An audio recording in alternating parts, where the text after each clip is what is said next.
this online session for pharmacist. ഇന്ന് നമ്മൾ discuss ചെയ്യാൻ ഉദ്ദേശിക്കുന്ന ടോപ്പിക് ഫാർമക്കോളജിയിലെ വളരെ ഇമ്പോർട്ടൻ്റ് ആയിട്ടുള്ള എന്നാൽ വളരെ ഇൻട്രസ്റ്റിംഗ് ആയിട്ടുള്ള കാർഡിയോവാസ്കുലർ സിസ്റ്റം. ടോപ്പിക്കിലേക്ക് പോകുന്നതിന് മുന്നേ നമ്മുടെ ലൈസൻസിങ് എക്സാമിനെ കുറിച്ച് കുറച്ച് വാക്ക് പറയാൻ ഞാൻ ആഗ്രഹിക്കുന്നു. അതായത് ഒരു ലൈസൻസിങ് എക്സാമിലേക്ക് വരുന്ന ഒരു കോച്ചിങ്ങിലേക്ക് വരുന്ന ഒരു പുതിയ കാൻഡിഡേറ്റ് ആണെങ്കിൽ എന്തായാലും ലൈസൻസിങ് എക്സാമിനെ കുറിച്ച് അറിയാനുള്ള ഒരു ആഗ്രഹം ഉണ്ടാവും. നമുക്കറിയാം നമ്മുടെ കൺട്രിയിൽ ആസ് എ ഫാർമസിസ്റ്റായി വർക്ക് ചെയ്യണമെങ്കിൽ നമ്മുടെ റെഗുലേറ്ററി അതോറിറ്റി ആയിട്ടുള്ള ഫാർമസി കൗൺസിൽ ഓഫ്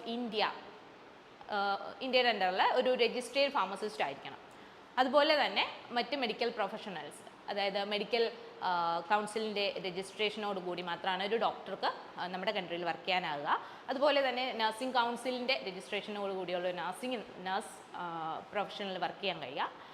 ഇതുപോലെ നമ്മൾ മറ്റൊരു രാജ്യത്തേക്ക് പോവുകയാണെങ്കിൽ അവിടെ ഒരു ഫാർമസിസ്റ്റായി വർക്ക് ചെയ്യണമെങ്കിൽ അവിടുത്തെ ഹെൽത്ത് അതോറിറ്റിയുടെ അംഗീകൃത ലൈസൻസോട് കൂടി മാത്രമേ നമുക്കവിടെ വർക്ക് ചെയ്യാൻ കഴിയൂ. അതിന് വേണ്ടിയിട്ട് നമ്മൾ അവർ അതോറിറ്റി നടത്തുന്ന ഹെൽത്ത് അതോറിറ്റി, അത് ദുബായ് ആണെങ്കിൽ DHA, UAE മറ്റ് എമിറേറ്റ്സിലേക്ക് MOH, അബുദാബിയിലേക്ക് HAAD തുടങ്ങിയ ലൈസൻസിങ് എക്സാംസ് നമ്മൾ ക്രാക്ക് ചെയ്യേണ്ടതുണ്ട്.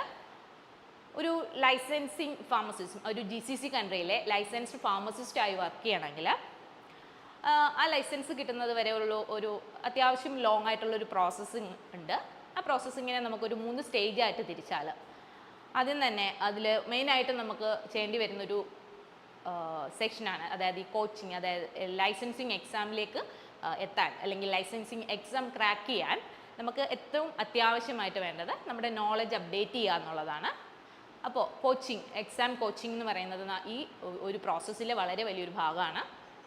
അതുപോലെ തന്നെ ലൈസൻസിങ് എക്സാം, അതോറിറ്റി നടത്തുന്ന ലൈസൻസിങ് എക്സാം, അതിന് ശേഷം വരുന്ന അല്ലെങ്കിൽ ചില കൺട്രീസിൽ അതിന് മുന്നേ ചെയ്യുന്ന ഡേറ്റ ഫ്ലോ. ഓക്കെ, ഈ 3 സ്റ്റേജായിട്ട് നമുക്ക് ലൈസൻസിങ് പ്രോസസ്സിനെ തിരിക്കാൻ പറ്റും. ആദ്യമായിട്ട് അറിയേണ്ടത് നമ്മുടെ ലൈസൻസിങ് എക്സാം അറ്റൻഡ് ചെയ്യാൻ വേണ്ട ഒരു ക്വാളിഫിക്കേഷനാണ്. അത് മിനിമം ക്വാളിഫിക്കേഷനായി പറയുന്നത് ഡിപ്ലോമ ഇൻ ഫാർമസിയും ഫാർമസി കൗൺസിലിൻ്റെ രജിസ്ട്രേഷനും, അതുപോലെ ആ റിക്വയർഡ് അതോറിറ്റി പറയുന്ന അല്ലെങ്കിൽ ഏത് കൺട്രിയാണോ ആ കൺട്രിയുടെ ലൈസൻസിങ് അതോറിറ്റി ആവശ്യപ്പെടുന്ന റിക്വയർഡ് ആയിട്ടുള്ള വർക്ക് എക്സ്പീരിയൻസും ഉള്ളൊരു ഫാർമസിസ്റ്റിന് ഈ കൺട്രിയുടെ എക്സാം അറ്റൻഡ് ചെയ്യാൻ കഴിയുന്നതായിരിക്കും. ഓക്കെ, 2 മുതൽ 3 വർഷം വരെയൊക്കെയാണ് എക്സാം അതോറിറ്റീസ് മീൻസ് എക്സ്പീരിയൻസ് ആവശ്യപ്പെടുന്നത്. Then diploma in pharmacy complete ചെയ്ത് ഒരു രജിസ്ട്രേഡ് ഫാർമസിസ്റ്റ് ആയിട്ടുള്ള ഒരു ഫാർമസിസ്റ്റിന് അറ്റൻഡ് ചെയ്യാൻ കഴിയുന്നൊരു എക്സാം അസിസ്റ്റൻറ്റ് ഫാർമസിസ്റ്റ് അഥവാ ഫാർമസി ടെക്നീഷ്യൻ എന്ന പോസ്റ്റിലേക്കാണ്. ദെൻ ബാച്ചിലർ ഇൻ ഫാർമസി മുതൽ masters in pharmacy, doctorate in pharmacy തുടങ്ങി മുകളിലേക്കുള്ള ഡിഗ്രിയിൽ ഫാർമസിസ്റ്റ് എന്ന പോസ്റ്റിലേക്ക് വേണ്ടി നമുക്ക് എക്സാം അപ്പിയർ ചെയ്യാവുന്നതാണ്. ഓക്കെ, ദെൻ ഏകദേശം ഒരു ധാരണ ലൈസൻസിങ്ങിനെ പറ്റി ഉണ്ടായി എന്ന് മനസ്സിലാക്കുന്നു. ദെൻ ഇനി നമ്മൾ അറിയേണ്ടത് നമ്മുടെ എക്സാം രജിസ്ട്രേഷനെ പറ്റിയിട്ടാണ്. ഈ എക്സാം റിക്വയർഡ് ക്വാളിഫിക്കേഷനുള്ള, അതായത് നമ്മൾ എക്സാമിന് പ്രിപ്പയർ ആണ്, നമുക്ക് എക്സാം ക്രാക്ക് ചെയ്യാനുള്ള കോൺഫിഡൻസ് ഉണ്ടെങ്കിൽ നമുക്ക് കൺവീനിയൻ്റ് ആയിട്ടുള്ള ഒരു ഡേറ്റിൽ നമുക്ക് എക്സാം ഡേറ്റ് എടുക്കാവുന്നതാണ്. സ്ലോട്ട് അവൈലബിൾ ആണെങ്കിൽ എക്സാം സെൻറ്ററിൽ നമുക്ക് ബിമാക്സ് അക്കാഡമിയിൽ തന്നെ അതിനുള്ള പ്രോസസ്സിങ്ങും എക്സാം രജിസ്ട്രേഷനും ചെയ്തു തരുന്നതാണ്. അതുപോലെ തന്നെയാണ് ഡേറ്റ ഫ്ലോയും. MOH, സൗദി പോലുള്ള കൺട്രീസിലേക്ക് നമുക്ക് എക്സാമിന് മുന്നേ തന്നെ ഡേറ്റ ഫ്ലോ പ്രോസസ്സിങ് കംപ്ലീറ്റ് ചെയ്യേണ്ടതുണ്ട്. അതിനുശേഷം മാത്രമാണ് നമുക്ക് എക്സാം ഡേറ്റ് എടുക്കാനാവുക. അതേസമയം DHA, ഖത്തർ പോലുള്ള എക്സാമുകൾക്ക് എക്സാമിന് മുന്നെയോ എക്സാമിന് ശേഷമോ നമുക്ക് ഡേറ്റ ഫ്ലോ പ്രോസസ്സിങ് ചെയ്യാവുന്നതാണ്. നിങ്ങളുടെ ഈ ജേണിയിൽ, അതായത് കോച്ചിങ് മുതൽ ഡേറ്റ ഫ്ലോ വരെ, coaching, exam registration and data flow processing, ഈ എല്ലാ സ്റ്റേജിലും നിങ്ങളോടൊപ്പം ബിമാക്സ് അക്കാഡമി ഉണ്ടായിരിക്കുന്നതാണ്. ഓക്കെ, നമുക്ക് ഇനി നമ്മുടെ ടോപ്പിക്കിലേക്ക് കടക്കാം. Once again welcome to Bimax academy's live session for pharmacist. Okay, we can see the cardiovascular system and look at the diagram. First of all, just understand about the heart. Okay, we know that heart is a muscular organ located on the thoracic cavity Then what's the main function of the heart? That pump the blood to entire body, right? നമ്മുടെ ഹാർട്ടിൻ്റെ main ആയിട്ടുള്ള function എന്താണ്? നമ്മുടെ entire ബോഡിയിലേക്ക് blood pump ചെയ്യുക എന്നുള്ളതാണ്. Okay, ഇതൊരു muscular organ ആണ്, locate ചെയ്യുന്നത് നമ്മുടെ തൊറാസിക് ക്യാവിറ്റിയിലാണ്. Okay, just look at the screen. We can see the anatomy of our heart. Here we can see the 4 chambers. The heart consists of 4 chambers. There is a atria, here is a ventricle. Okay, that's the right atria, this is the right ventricle, then there's the left atria and this is the left ventricle. The right side that filled with the deoxygenated blood and the left side that carry oxygenated blood. Okay, then the deoxygenated blood from the entire body part that's come through the inferior and superior vena cava and that reach at the right atria. Then through the tricuspid valve, this deoxygenated blood will reach at the right ventricle. Then this deoxygenated blood will pump through the pulmonary artery to the lungs. Then oxygenation will be there. Oxygen fill into the blood. After the oxygenation, the oxygenated blood will coming back into the heart through the pulmonary vein and that fill inside of the left atria. Then that pass through the mitral valve, other name is bicuspid valve. Then the pure blood or oxygenated blood that fill into the left ventricle. After that, during the ventricular contraction, this oxygenated blood will pump through the aorta and that supply to the entire body parts. Okay, we know that there is a basic concept about the circulation. Okay, we have a heart with 4 chambers. There is 2 atrias and 2 ventricles. The right side filled with the deoxygenated blood and the left side filled with the oxygenated blood. The deoxygenated blood coming from the entire body part through the inferior and superior vena cava that will fill inside of the atria and that reach at the right ventricles and they will pump through the pulmonary artery into the lungs. After the oxygenation, the oxygenated blood will coming back into the left atria through the pulmonary vein, then that fill into the left ventricle. After during the ventricular contraction, this oxygenated blood will pump through the aorta to entire body parts. Okay, that's about our circulation. Then we know that there is a beating will be occur during the systole and diastole. Our heart will beat. Commonly we say that this 72 beats per minute, right? Okay, 72 beats per minute.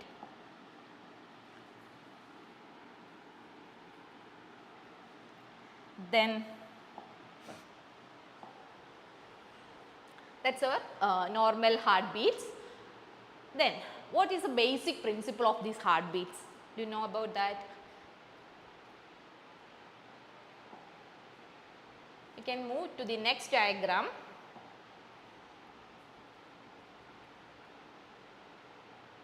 Can you see? It's another diagram of the heart. We can see a SA node. Here we can see a SA node, another name is pacemaker. Pacemaker or SA node, cyanoatrial node, that's situated at the wall of atria. Okay, it is situated at the right side or the wall of the right atria. Then this SA node or this pacemaker will generate some electric impulses and this electric impulses will pass through the myocardial cell that will reach at the both atrias. Okay, here is a SA node or a pacemaker that will generate some electric impulses that will pass through the myocardial cell and it will reach at both the atria. Okay, then the atrial depolarization will be occur, though is atrial contraction will be occur. At the same time, these electric impulses will reach at the AV node. AV node means atrioventricular node that situate or that located in between of the our right atria and right ventricle. Okay, we can see here.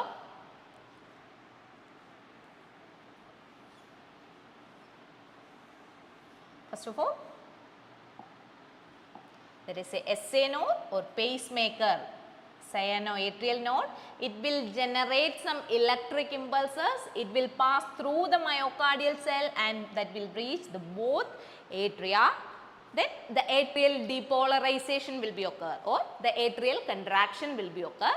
At the same time, the electric impulses will pass through the myocardial cell and that reach into the AV node.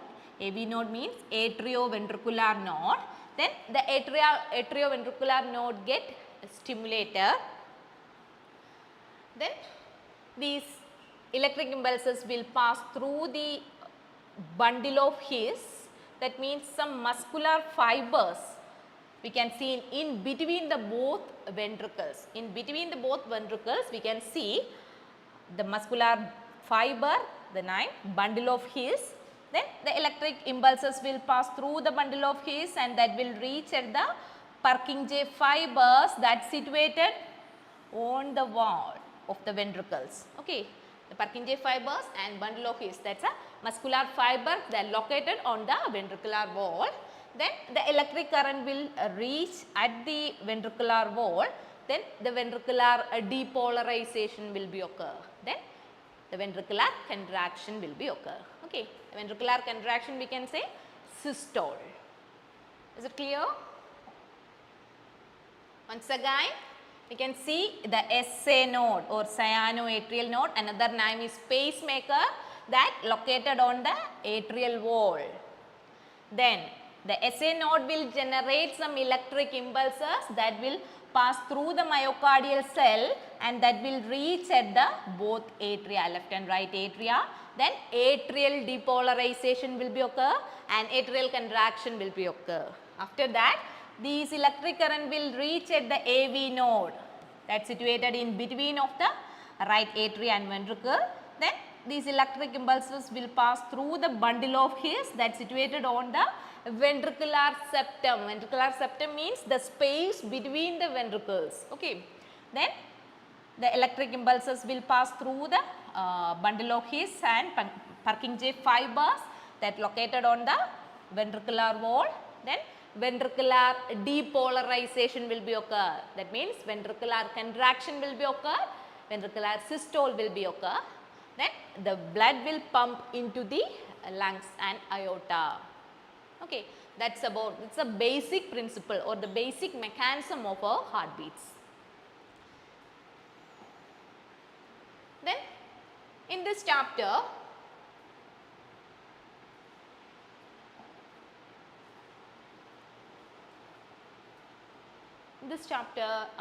okay, already we discussed about the circulation, the blood through the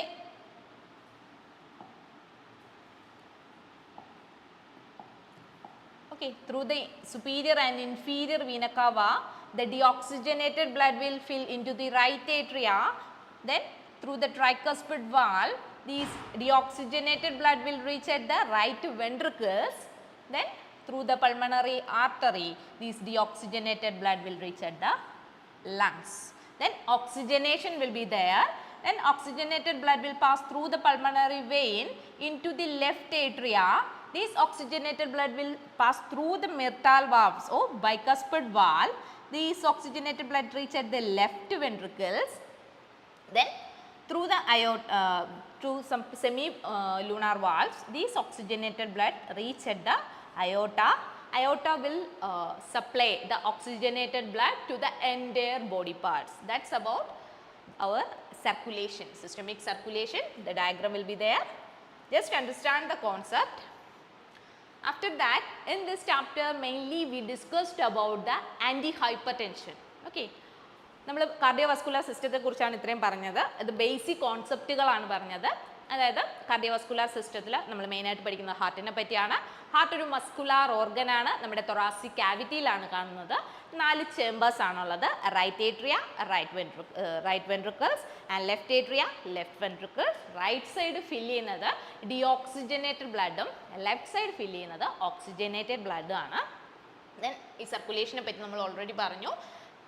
body cavities അല്ലെങ്കിൽ whole body പാർട്സിൽ നിന്നും inferior and superior vena cava വഴി നമ്മുടെ right ഏട്രിയത്തിലേക്ക് deoxygenated blood fill ചെയ്യുകയും അത് right വെൻട്രിക്കിൾസിലേക്ക് pass ചെയ്യുകയും ആ റൈറ്റ് വെൻട്രിക്കിൾസിൽ നിന്നും പൾമണറി ആർട്ടറി വഴി ഈ ഡിയോക്സിജനേറ്റഡ് ബ്ലഡ് ലങ്സിലെത്തുകയും ലങ്സിൽ നിന്നും ഓക്സിജൻ ഫില്ല് ചെയ്ത്, അതായത് ഓക്സിജനേഷൻ നടന്ന ശേഷം പൾമണറി വെയിൻ വഴി ലെഫ്റ്റ് ഏട്രിയയിലേക്കും ലെഫ്റ്റ് വെൻട്രിക്കിൾസിലേക്കും പാസ് ചെയ്ത് അയോട്ട വഴി നമ്മുടെ എൻറ്റയർ ബോഡിയിലേക്ക് ബ്ലഡ് സപ്ലൈ ചെയ്യുന്ന ഒരു സർക്കുലേഷനാണ് നമ്മൾ ഡിസ്കസ് ചെയ്തത്. Then we can move to the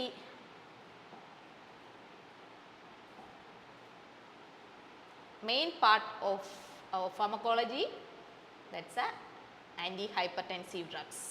Okay, in this chapter we discuss about the antihypertensive drugs. First of all, just understand about the hypertension.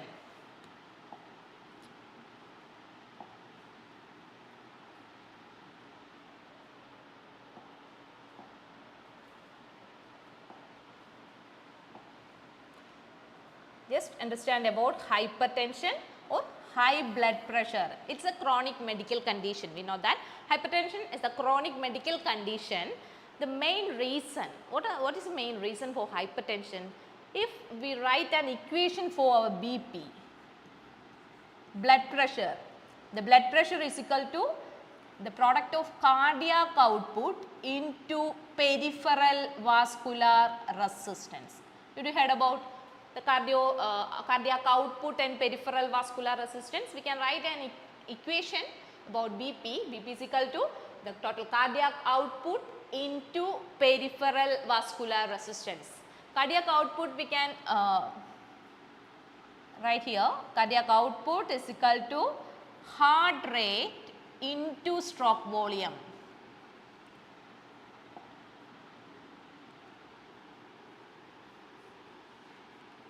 Cardiac output is equal to heart rate into stroke volume. We know that the normal heartbeat is 72 beats per minute. So already we said that. Then what about stroke volume? Stroke volume means the total volume of the blood that pump in each systoles from the ventricles. Okay, the total volume of the blood that pump from the ventricles at each systoles. Then we can write the cardiac output. It's a product of heart rate into stroke volume. Then we can understand from this equation, if there is any rise in or elevation in our cardiac output, if the cardiac output will be raised or the peripheral vascular resistance will be increased, what will happen? The BP will be increased. Okay, from this equation just identify or just understand the concept. If there is any increase in the cardiac output or if there is any increase in the peripheral vascular resistance, that will lead to the increased BP or elevated BP. Okay, then the normal BP we consider as 120/80 mmHg or nowadays we consider 140/90 mmHg. The 140 is the systolic pressure. Systolic pressure means the pressure during the each ventricular systoles. Then the 90 mmHg, the diastolic pressure, that means the pressure exerted on the arteries during the diastole or in the dilation of the ventricles. Okay. Then once again, the hypertension or high blood pressure is a chronic medical condition which the blood pressure exerted on the arteries. The blood pressure in the arteries got elevated above 140/90 mmHg. 140 is the systolic BP and 90 is the diastolic BP. Then the blood pressure is the product of cardiac output and peripheral vascular resistance. We write the equation BP is equal to cardiac output into peripheral vascular resistance. Then What about the peripheral vascular resistance? We know that some resistance for the blood flow means if any clot formation or if any plaque formation inside of our artery, that will exert some resistance through the or resistance on the way of our blood supply. So, that we consider as peripheral vascular resistance. Then any plaque formation in the blood vessel and increased cardiac output will cause the increase in our BP. The concept we already discussed. Then another concept is here, if any blood loss will be there or any dehydration will be there, that affect our cardiac output. That means during any dehydration or the blood loss, our cardiac output will be reduced. Okay, that's also affect our blood perfusion to the vital organs.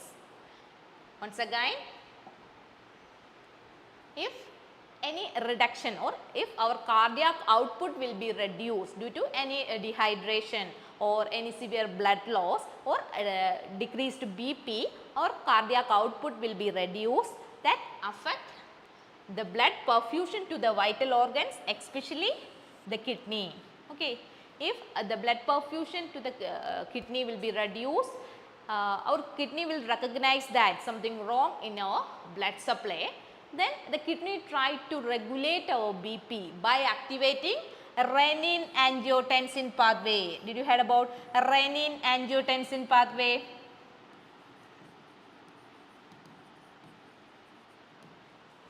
That means renin is a hormone that's secreted from the juxtaglomerular apparatus of our kidney. You can see in the next slide. Okay. If any drop in blood pressure,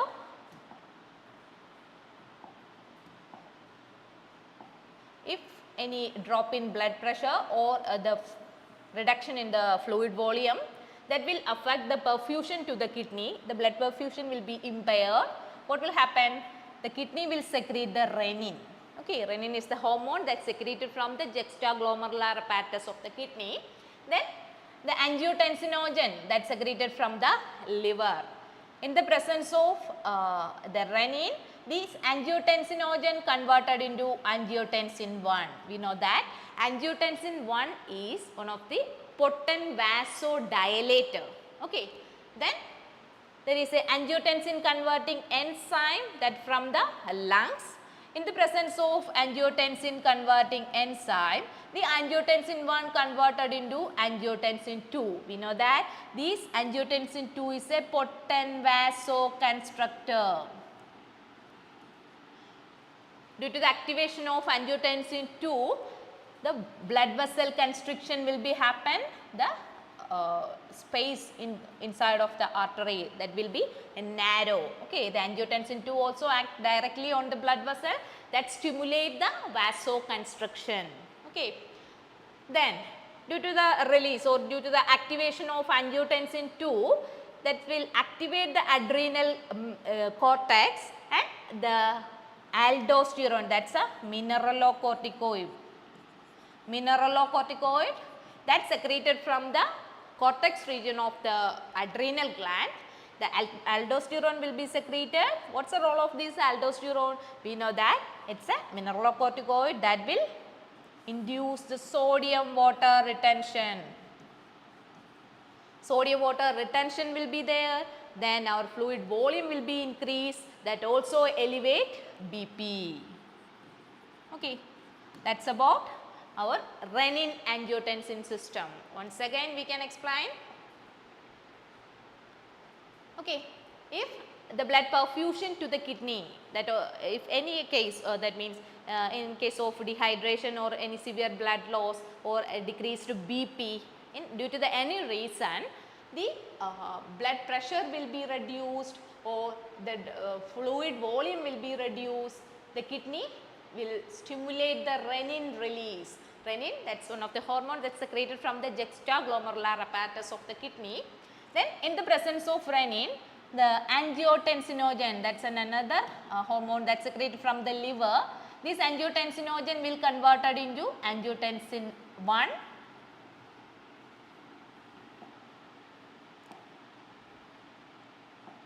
okay, angiotensinogen converted into angiotensin 1. It's a potent vasodilator.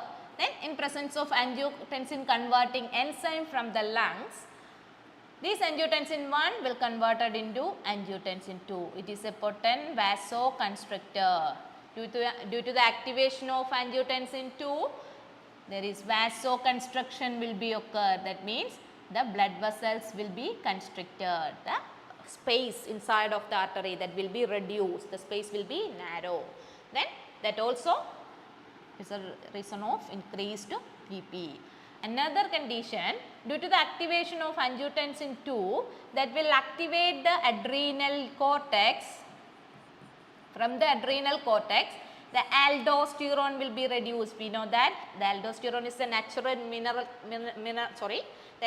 aldosterone is a natural mineralocorticoid that is secreted from the cortex region. Then due to the activation of aldosterone, there is sodium water retention will be occur. Due to the sodium water retention, that increase the fluid volume, that's also elevate BP. Is it clear about the concept? This is a renin-angiotensin system. If there is a prolonged activation or it's a chronic condition, that will lead to the hypertension, and if there is the high BP may cause the damaging of the kidney, brain, heart and eye. Okay, that's about the main reason or the main regulation of a BP. Then the next system we know that about our adrenergic system. Actually we studied in the autonomic nerve system about the adrenergic system. We know that the adrenergic system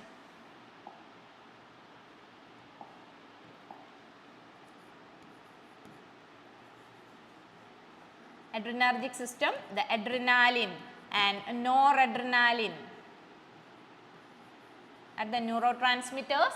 Then there is different types of the receptors. We know that alpha 1, alpha 2, beta 1, beta 2 and beta 3. Okay, different types of receptors we have in our adrenergic system, and also the adrenaline and noradrenaline are the main neurotransmitters that activate the adrenergic system. It's a main concept we already studied in the autonomic nerve system. Then you know that the location of the beta 1 receptor. Beta 1 is the main adrenergic receptor that located on the heart and kidney. Okay, directly the beta 1 receptor that located on the heart and also that present in the kidney. Then the alpha 1 receptor that situated or that located on the blood vessel. If any adrenergic neurotransmitter, adrenaline or noradrenaline or any other adrenergic agonistic drug will bind to the alpha receptor or beta receptor, what will happen? There is the cardiac heart rate will be,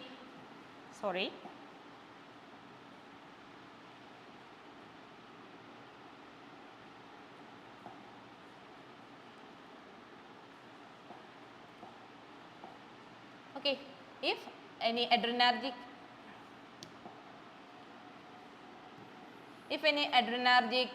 neurotransmitter, adrenaline or noradrenaline will bind directly into the beta 1 receptor that located on the heart, what will happen?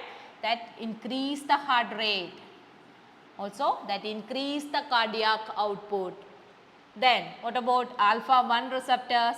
If any adrenergic neurotransmitter, adrenaline or noradrenaline, this kind of adrenergic neurotransmitter will bind to the alpha 1 receptor that present in the blood vessels, what will happen? Blood vessel constriction will be occur, that will increase the vascular resistance, that also increase the BP. Okay, the increased cardiac output and increased peripheral vascular resistance. Already we study about the equation. BP is equal to the product of cardiac output into peripheral vascular resistance.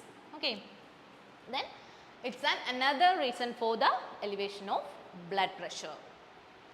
Okay. Then we can move to the drugs. First reason we discussed about renin-angiotensin pathway. Here we know that the renin that secreted from the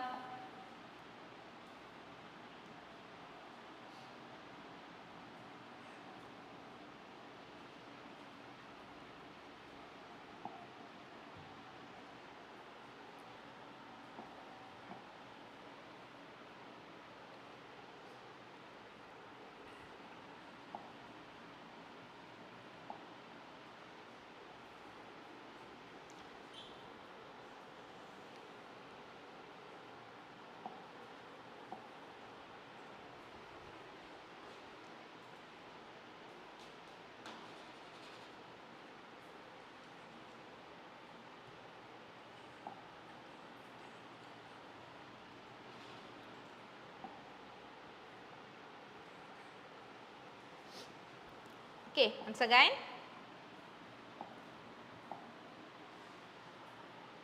Okay, once again coming back into the renin-angiotensin system. First of all, if there is any reduction in the cardiac output, what will happen? Our kidney will release the renin. Okay, renin is the hormone that secreted from the juxtaglomerular apparatus of the kidney that activate the angiotensinogen, or that converted in the angiotensinogen into angiotensin 1. So we know that the renin is responsible for the activation of the renin-angiotensin pathway. So in this case, we can use some direct renin inhibitors. You can see here the direct renin inhibitors. Example, we know that aliskiren. Aliskiren is a direct renin inhibitor we can use to inhibit the renin activation, or inhibit the renin. Okay, that means here the renin is the main hormone, or renin that responsible for the activation of renin-angiotensin pathway. Here we can use the direct renin inhibitors to inhibit the action of renin. Then the second case, the angiotensin converting enzyme, it is responsible for the conversion of angiotensin 1 into angiotensin 2. Angiotensin 2 is a potent vasoconstrictor. It is another reason for the elevated BP. Okay, due to the activation of angiotensin 2, the blood vessel constriction will be there. Then also it will activate the adrenal gland. Then the secretion of aldosterone will be there, that induce the sodium water retention, that also elevate the BP. So we can use the angiotensin converting enzyme inhibitors. What are the example for angiotensin converting enzyme inhibitors? Enalapril, captopril. Okay, this pril ending drugs. Okay, enalapril, captopril, ramipril, this kind of lisinopril. Okay, this pril ending drugs, that's a angiotensin converting enzyme inhibitors. Then what is another reason for the elevated BP? If there is an angiotensin 2, they will go for the receptor binding. So we can inhibit the receptor binding of angiotensin 2 by using angiotensin receptor blockers. What are the example for angiotensin receptor blockers? Already we studied about losartan, telmisartan. They are angiotensin receptor blockers we can use to inhibit the receptor binding of angiotensin 2. Then if due to the activation of, or due to the action of angiotensin 2, there is vasoconstriction will be occur. What will do? If there is a vasoconstriction, we can use some calcium channel blockers. What about calcium channel blocker? What are the examples? We studied about amlodipine, nifedipine, then verapamil, diltiazem. Okay, different types of calcium channel blockers we can use, mainly the amlodipine, nifedipine, these kind of dihydropyridines that will directly act on the blood vessel. Verapamil, diltiazem, they directly act on the heart. Okay, these are the another drugs we can use to manage the blood pressure. Okay. Then what is the next reason for the hypertension? We know that due to the activation of angiotensin 2 that activate the aldosterone, or that will release, enhance the release of aldosterone from the adrenal cortex. So, sodium water retention will be there, that also increase the volume, okay, fluid volume will be there due to the or in this case or due to the increased volume, the BP also, the BP will be elevated. In this condition, which kind of drugs we can use? Diuretics we can use.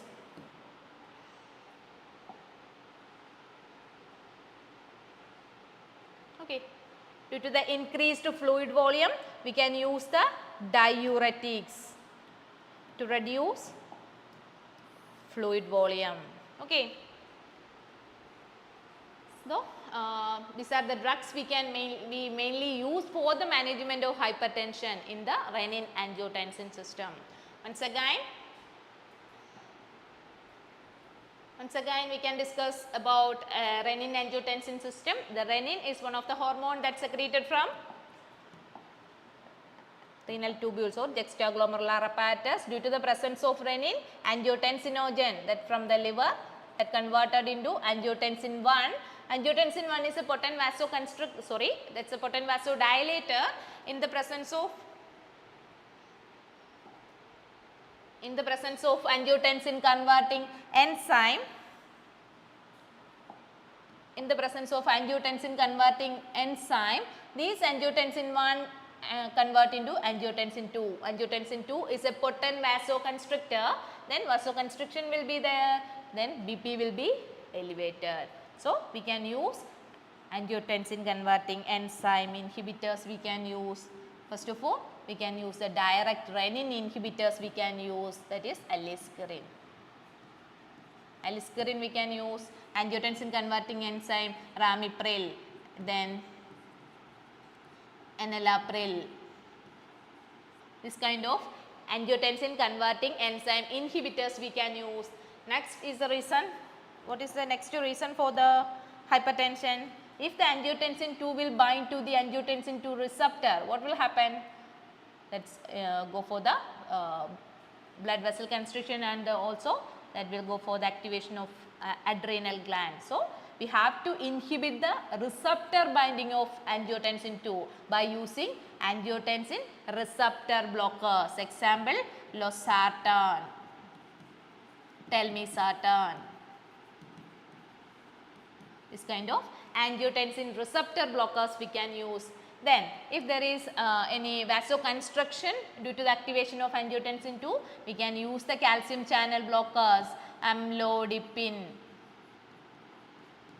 then nifedipine, felodipine. These kind of calcium channel blockers we can use. Then, due to the activation of angiotensin 2, aldosterone will be secreted from the adrenal cortex. So, the sodium water retention will be there, that also increase the fluid volume, and that will elevate the blood pressure. So, we can use the diuretic. What is diuretic? It is a drug to increase the urine output or increase the urine excretion. So, we can use the diuretic like furosemide, thiazide, okay, thiazide and loop diuretic, furosemide. This kind of drugs we can use for reducing the fluid, okay, fluid load or volume of the fluid. Okay. These are the main antihypertensive drugs we can use for the management of hypertension in the renin-angiotensin system. Okay. Then already we discussed about the adrenergic receptors. It's another reason for BP. Okay.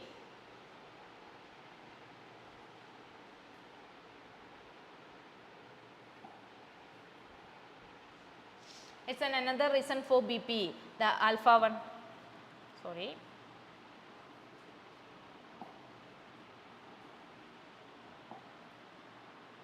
Okay. Alpha 1 receptor that present on the blood vessel. So, we can use alpha blockers to reduce the blood vessel constriction. Then if the beta 1 that present on the heart,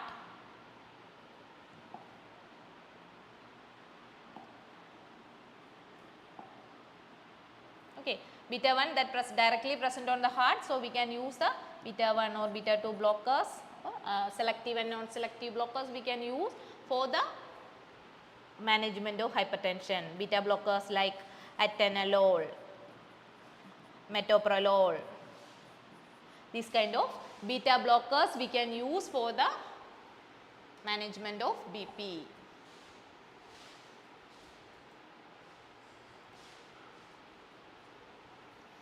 Okay.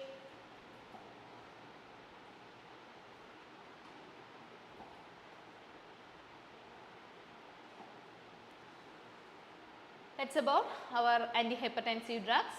I hope you got an idea about the hypertension and the mechanism or the regulation of hypertension in our body or regulation of BP in our body, and the common antihypertensive drugs we use for the management of hypertension. Okay. Then go to the classification. You can see first of all the angiotensin converting enzyme inhibitors, captopril, enalapril, ramipril, then lisinopril, perindopril, fosinopril. These are the angiotensin converting enzyme inhibitors. Here the captopril and lisinopril, both they are in active form. Okay, captopril and lisinopril are the active drugs. All others are prodrugs. Enalapril, perindopril, ramipril, fosinopril. These are the prodrugs. Okay. Then next is angiotensin receptor blockers. The losartan, candesartan, irbesartan, valsartan, telmisartan. Okay, these are the angiotensin receptor blockers. Then direct renin inhibitor, aliskiren, we know that. Then what about the calcium channel blockers? We can use phenylalkylamine, verapamil we can use. Okay, phenylalkylamine, verapamil we can use. Verapamil we can use, and benzothiazepine, diltiazem we can use. Both these drugs directly act on the heart. Okay. Then dihydropyridines, nifedipine, amlodipine, felodipine, these dipine ending drugs that directly act on the blood vessels. Okay, that's about the calcium channel blockers. Then the diuretics we can use, loop diuretics, furosemide and torsemide we can use, thiazide diuretic, chlorthiazide, hydrochlorothiazide and chlorthalidone, indapamide we can use, potassium sparing diuretics, spironolactone, amloride and eplerenone we can use.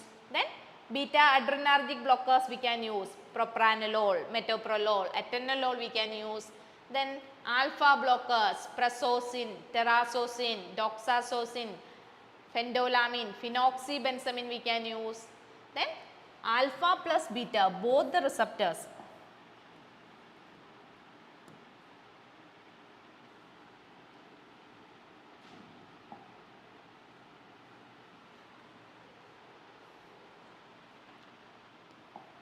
Okay.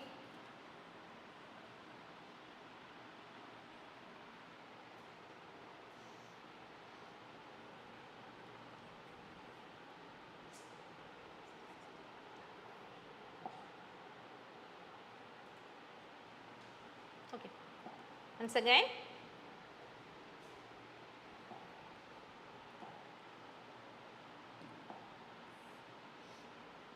alpha plus beta blockers, that is both the alpha and beta will be inhibited by using labetalol and carvedilol. Okay, yeah, alpha plus beta blockers. Then centrally acting adrenergic drugs, clonidine, methyl dopa, these kind of drugs that can regulate the noradrenaline release centrally. That means from the adrenergic neuron that will control the release of noradrenaline. This kind of centrally acting adrenergic drugs we can use. Then ganglionic blocker, trimethophan, guanethidine like ganglionic blockers we can use. Ganglia means that's a junction of the neurons or the meeting point of the neurons, okay, the cluster of the neuron. So the trimethamphetamine and guanethidine like drugs that will block the neuron, that means the ganglia or the neurotransmitter release at the neuronal junction. Then the neuronal blocker reserpine we can use. Reserpine is one of the alkaloid that we can use for control the release of norepinephrine from the storage vesicle. Okay, so neuronal blocker reserpine we can use. Then vasodilator, arteriolar dilator hydralazine we can use, and minoxidil. Then arteriolar and venous dilator sodium nitroprusside we can use. Okay, that's about the classification. Okay, once again go to the classification. First of all, angiotensin converting enzyme inhibitors, captopril, enalapril, lisinopril, perindopril, ramipril and fosinopril we can use. Angiotensin receptor blockers, losartan, candesartan, irbesartan, valsartan and telmisartan we can use. Direct renin inhibitor, aliskiren we can use. Then the calcium channel blockers, phenylalkylamines, verapamil, benzodiazepine, diltiazem, both these drugs are act directly on the heart. Then dihydropyridines, nifedipine, amlodipine, felodipine, these kind of dipine ending drugs, they directly act on the blood vessels. Okay. Then we can use the diuretic, different types of diuretic, loop diuretics we can use, furosemide, torsemide like loop diuretic, or we can say high ceiling diuretic. As a diuretic it is very strong, but as an antihypertensive action the thiazide is strong. Okay, thiazide have the more antihypertensive action than furosemide. Okay, and thiazide diuretics, chlorothiazide, hydrochlorothiazide, chlorothalidone and indapamide we can use. Potassium sparing diuretics, spironolactone, amiloride and eplerenone we can use. Then go to the adrenergic drugs, adrenergic blockers, beta blockers, propranolol, metoprolol and atenolol we can use. Alpha adrenergic blockers, prazosin, terazosin, doxazosin, phendolamine and phenoxybenzamin we can use. Then alpha plus beta blockers, labetalol, carvedilol we can use.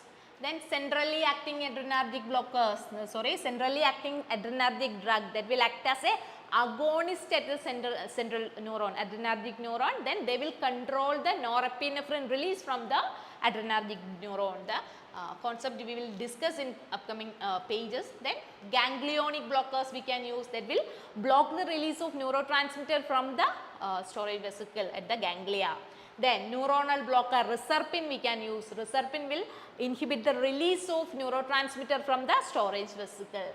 Then vasodilator, arteriolar dilator, hydralazine and minoxidil we can use. Arteriolar plus venous blocker, sodium nitroprusside we can use. Okay, this is about the classification. Then go to the notes. Angiotensin converting enzyme inhibitor, we know that this is a frequently used first line antihypertensive drug for the management of hypertension. Then here is the main ADR. These angiotensin converting enzyme, if we take the angiotensin converting enzyme inhibitors, that will inhibit the degradation of bradykinin.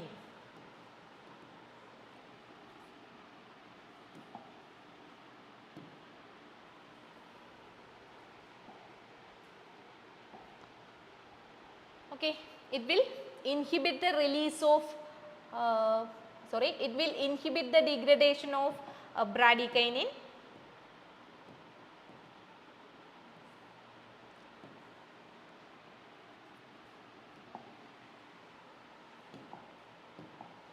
Okay, inhibit the degradation of bradykinin. Bradykinin is the main reason for the dry cough. That means the angiotensin converting enzyme, it is responsible for the degradation of bradykinin in our body, but when we use the angiotensin converting enzyme inhibitor, what will happen?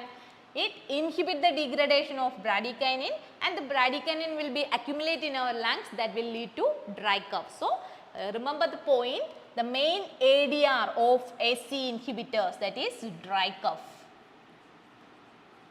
Okay, due to the accumulation of bradykinin in our lungs. Okay, then also cause the production of cardioselective prostaglandin, PGI2, cardioselective prostaglandin. Then ACE inhibitors given orally, All are the prodrug except captopril and lisinopril. Already we discussed all other ACE inhibitors are prodrugs except captopril and lisinopril. They are in the active form. Then about the captopril. Captopril is the shortest and fast acting ACE inhibitors in the presence of food that decreases the bioavailability. Then it is a category X drug. Category X drug means will not given to the pregnant lady, that will lead to teratogenicity. Okay, that will lead to teratogenicity. Okay. Once again. Okay. The captopril, it's the shortest and fast acting angiotensin converting enzyme inhibitors in the presence of food that will decrease the bioavailability. It's a category X drug. Category X drug means will not given to the pregnant ladies, the teratogenic. Okay, it is teratogenic. Then the drugs which prevent the microalbuminuria due to the diabetic, or in the diabetic patients there is a chances of excretion of a small amount of protein through the urine. Microalbuminuria will be prevented by the use of angiotensin converting enzyme. Then mainly used in the renal stenosis. The doses 150 to 450 milligram we can take. Okay. Then go to the ADR of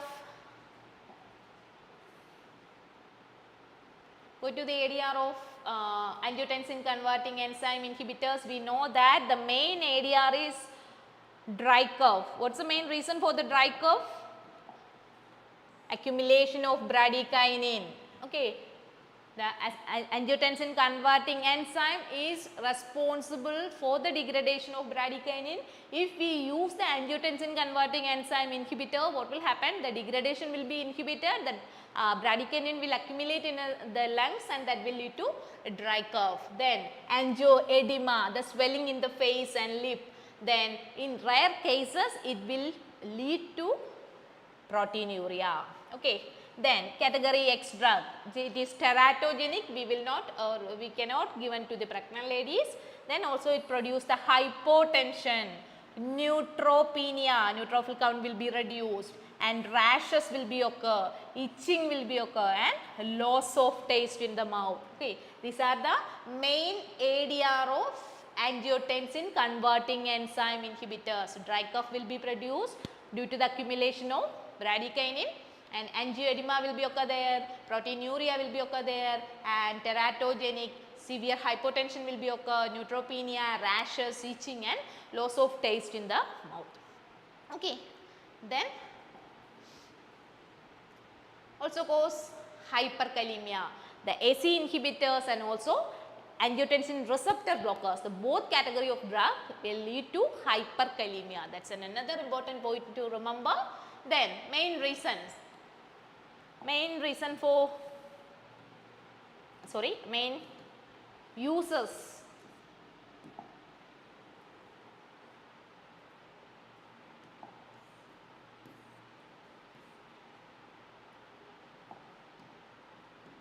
Main uses of angiotensin converting enzyme inhibitors. We can use for the hypertension, we can use for CHF, congestive cardiac failure, congestive heart failure we can use, then myocardial infarction, diabetic nephropathy, and scleroderma crisis. Scleroderma crisis is a life-threatening, very serious condition that affected in our kidney.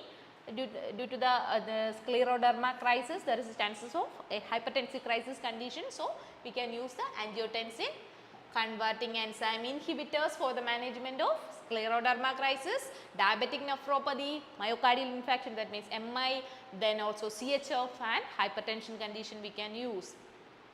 Then what about the drug interaction? We know that we can use the angiotensin converting enzyme inhibitor along with the diuretic that will produce a synergistic action, and we can use this combination for the uncontrolled hypertension. Then indomethacin and ACE inhibitors we take together, what will happen? The indomethacin will reduce, actually that will reduce the effect of angiotensin converting enzyme inhibitors. Then we take the lithium along with the angiotensin converting enzyme, that will lead to lithium toxicity. Then if we take the spironolactone along with the captopril, we know that captopril is an angiotensin converting enzyme that will lead to hyperkalemia, and same the potassium sparing diuretic spironolactone that also produce hyperkalemia. So the both effect, that means the severe hyperkalemia will be occur due to the combination of spironolactone along with the captopril. Then if we take the captopril along with the antacids, what will happen? That reduce the bioavailability of captopril. Okay, these are the main drug interaction to remember. Then go to the next class, that is angiotensin receptor blockers, or we can say ARB, angiotensin receptor blockers. It's a competitive antagonist and act as an inverse agonist sometimes. Okay, act as an inverse agonist in angiotensin 2 receptors. It's produce the same effect or the similar effect of the angiotensin converting enzyme inhibitors. Do not interfere the bradykinin degradation. That's a difference from the angiotensin. That's a difference from angiotensin converting enzyme inhibitors. The angiotensin converting enzyme inhibitors that will produce dry cough due to the accumulation of bradykinin, but in case of ARB or angiotensin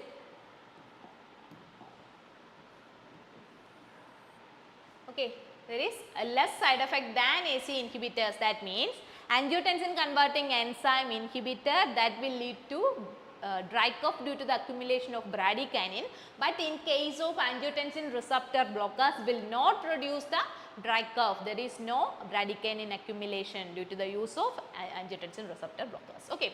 Then main cause of hypotension, but the first dose hypotension is uncommon. In some antihypertensive drug, for example prazosin, the first dose hypertension is common in case of alpha blocker prazosin, but in case of ARB, angiotensin receptor blockers, there will not cause the first dose hypotension. It may cause hyperkalemia. Okay. So AC inhibitors, ARB, spironolactone or potassium sparing diuretic, all these drugs will lead to hyperkalemia, so will not given as a combination.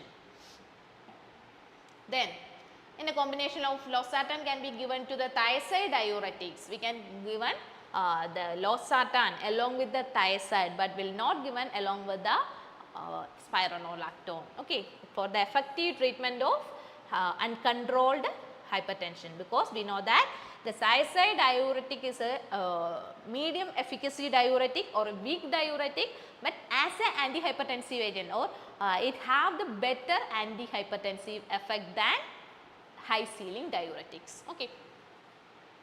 Then next drug,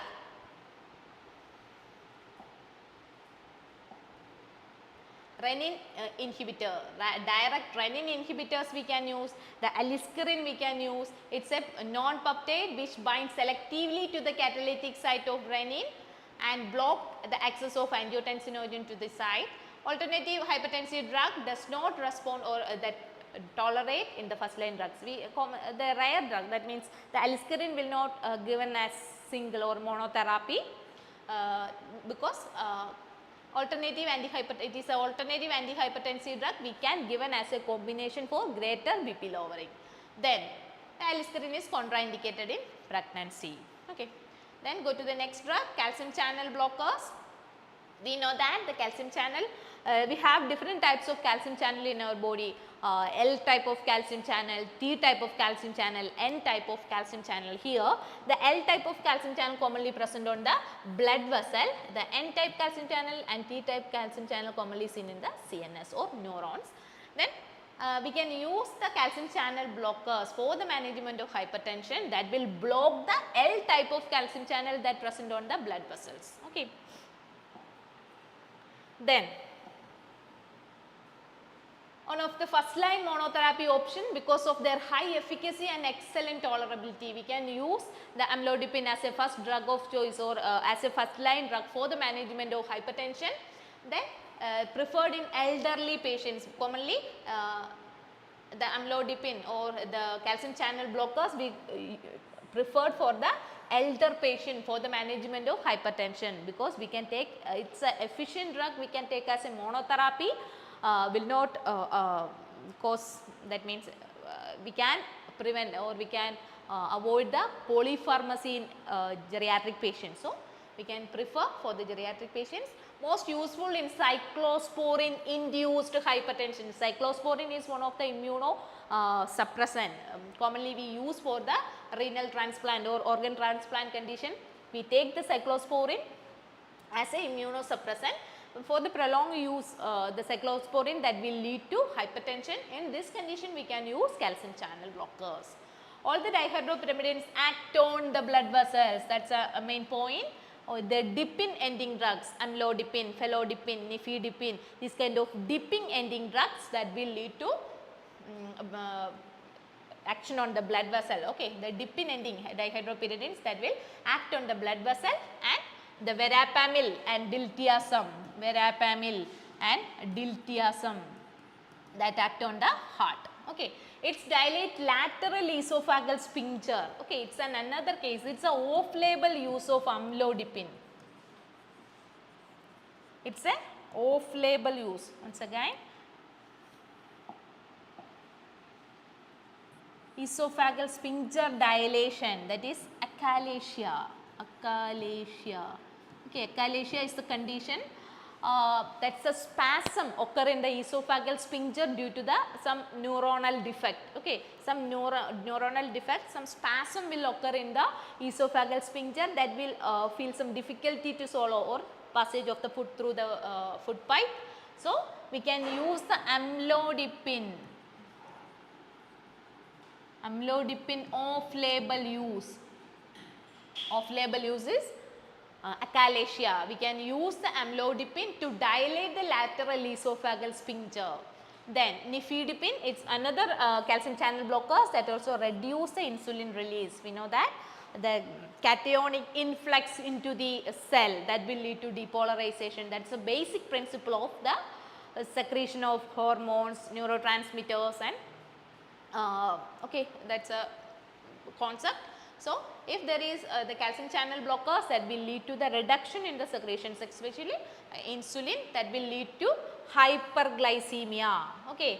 Then nifedipine we can take as a drug of choice for preeclampsia. Preeclampsia means it's a hypertension in the late stage of pregnancy. Then the amlodipine commonly that will lead to angle edema. Okay. That's a ADR of calcium channel blockers.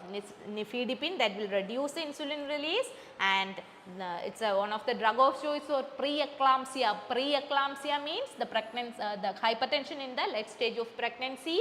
Then these drugs will produce or lead to hyperglycemia, and that will lead to angle edema. These are ADR of common ADR of amlodipine, then calcium channel blockers. Okay. Then verapamil that will lead to constipation. Then the S enantiomer of the amlodipine that need only the half dose, that's more potent. Okay, the amlodipine S enantiomer and only the half dose is required, it is more potent. Okay. Then if there is a calcium channel blocker toxicity will be occur, which is the antidote for calcium channel blockers. Okay.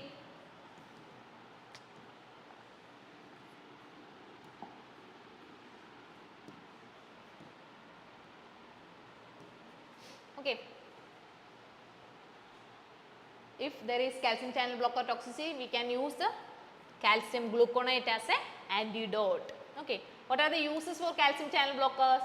The cerebral vasospasm, we can use nimodipine. Nimodipine, one of the calcium channel blocker we can use for the cerebral vasospasm, because the nimodipine can cross the blood-brain barrier. Then we can use for the management of cerebral vasospasm, and it is a effective, efficient antihypertensive drug we can take as a monotherapy. Especially we can prefer for the geriatric patient. Okay, then it is one of the drug of choice for angina pectoris, and it is the T calcium channel blocker, flunarizine drugs we can use for the prophylaxis or management of migraine. Then we can use for the management of myocardial ischemia. Okay, these are the main uses of amlodipine.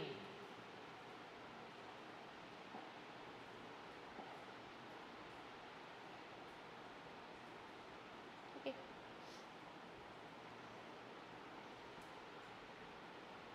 Once again, uses of amlodipine: cerebral vasospasm,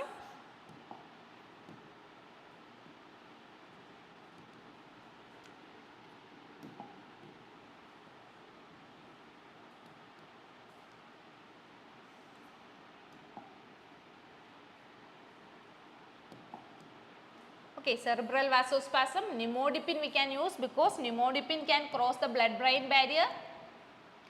Then it's used as a monotherapy for the management of hypertension, and we can use for the management of angina.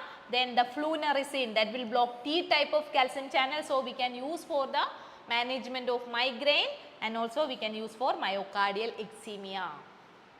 Okay, then next class, that is diuretics. Next class, that is diuretics.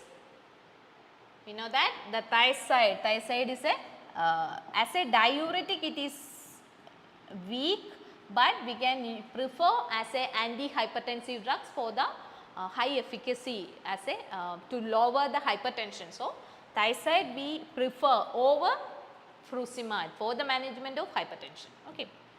Then preferred antihypertensive drug, we use the combination along with the losartan and ACE inhibitors. The chlorthalidone is longer acting than hydrochlorothiazide. They will produce the 24 hours action, round the clock action they will produce. Then diuretics, choice for complicated hypertension. We use the diuretics as a drug of choice for and controlled hypertension. That means as a combination with ACE inhibitors and ARB, we can take the diuretics. Then furosemide, it's a strong diuretic but weaker antihypertensive drug. Okay, furosemide is a loop diuretic, it's a high ceiling diuretic, but as a antihypertensive drug it is weak. So we prefer thiazide over loop diuretics. Okay, given for the hypertension only when it is complicated by the chronic renal failure and coexisting refractory CHF. Then ADR of thiazides, erectile dysfunction will be there and hypokalemia will be there.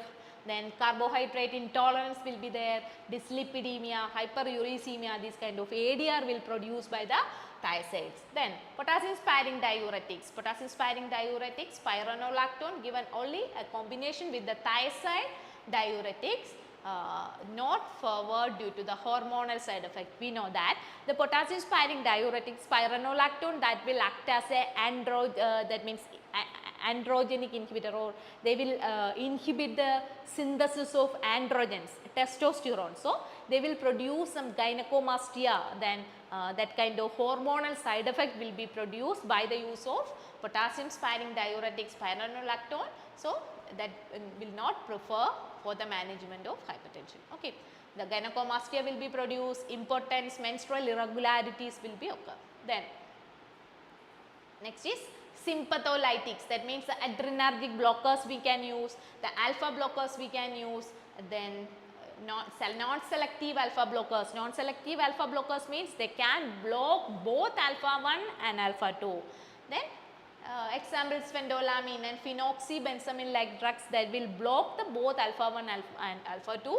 Then they will lead to vasodilation and fall in BP due to the alpha 1 blockers. There is a mechanism we have to discuss.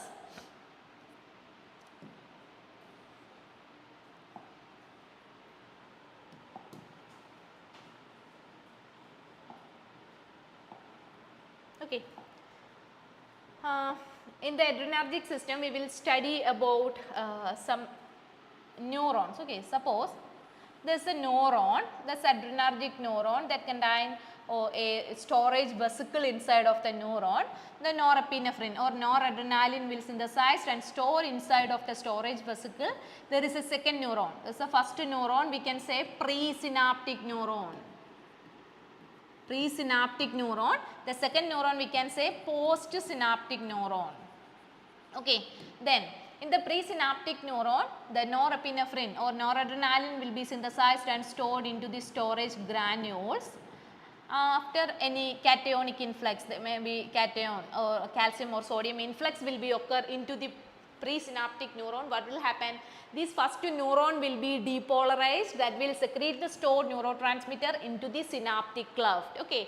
Then here is the receptor for the action. If there is alpha 1 receptor, if there is alpha 2 receptor, this neurotransmitter will bind to the receptor and they will produce the androgenic action.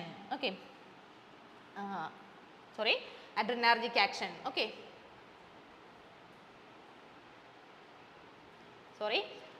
This adrenergic action will be produced by the receptor binding of adrenaline or noradrenaline.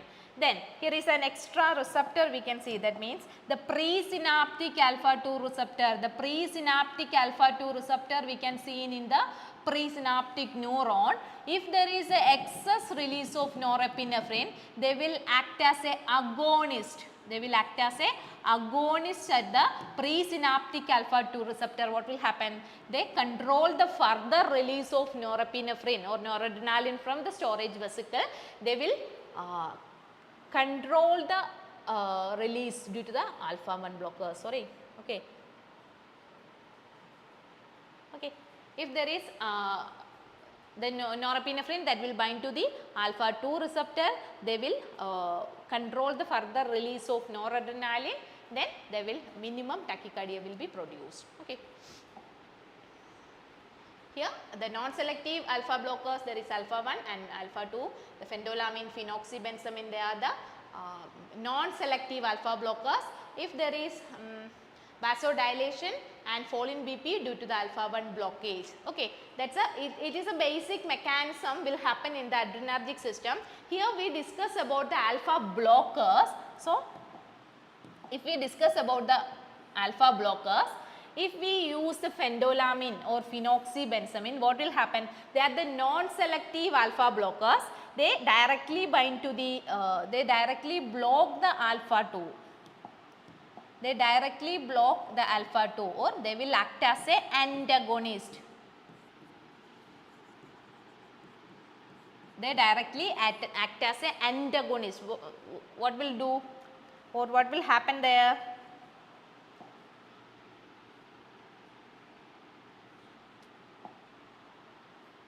Okay. They antagonize the function or they antagonize the control. There is excess release of norepinephrine will be occur, that increase the norepinephrine release, and tachycardia is the normal effect in the use of non-selective alpha blocker. Once again I discuss or once again I explain the mechanism. And adrenergic neuron here, that is a presynaptic adrenergic neuron, and here is a postsynaptic adrenergic neuron. Here is a extra receptor, that is presynaptic alpha 2 will be present in the presynaptic neuron. Here is a vesicle and the neurotransmitter will store into the vesicle. If they release into the synaptic space, the receptor binding will be occur and adrenergic action will be occur at the neuron. But if there is excess neurotransmitter will be there, they will bind to the, they will bind as a agonist at the presynaptic alpha 2 receptor. What will happen? There is a control or further release of the neurotransmitter will be controlled. But if we use the non-selective alpha 2, what will happen? That block the alpha 2 receptor or they will block the presynaptic alpha 2. They block the presynaptic alpha 2, then what will happen?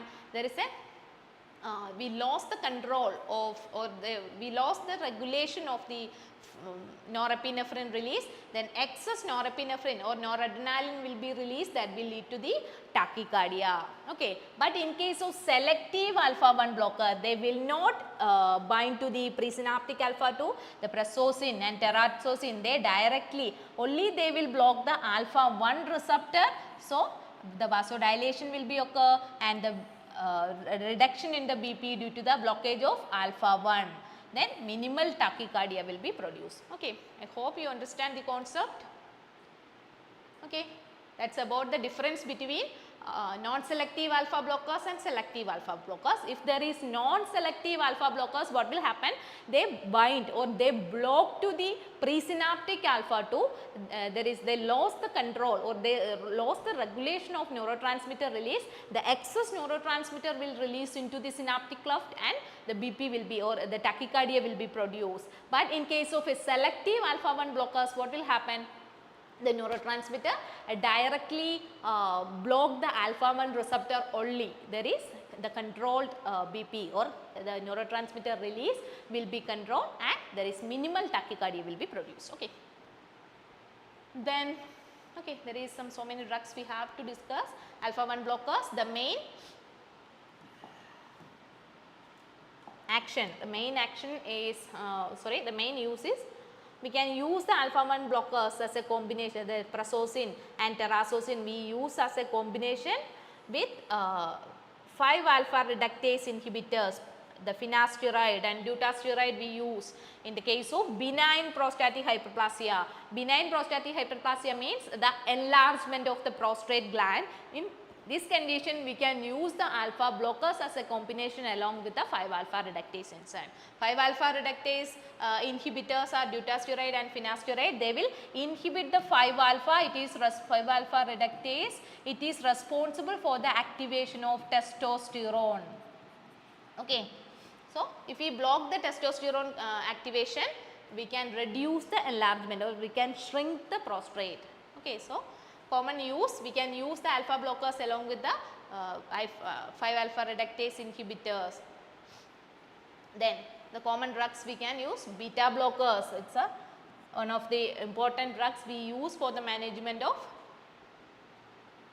hypertension. Beta blockers, we know that different types of beta blockers we discuss in the adrenergic system.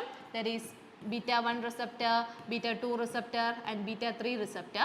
The beta 1 receptor is mainly located on the heart and kidney. Then beta 2 receptor mainly located on the smooth muscles, especially in the bronchi, and the beta 3 receptor mainly is in the adipose tissue. Then if we use the beta blockers, if the atenolol or metoprolol we used, that directly inhibit the beta 1 receptor that located on the heart, then the BP will be controlled.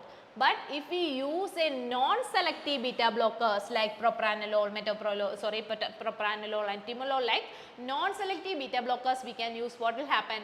They block all the beta receptors that are present on the body.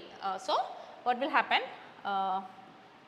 This location of beta 2 receptor, that is bronchi. We said that the bronchi. Then these non-selective beta 2 also block the beta 2 that present in the bronchi. Then bronchial constriction will be occur. Okay.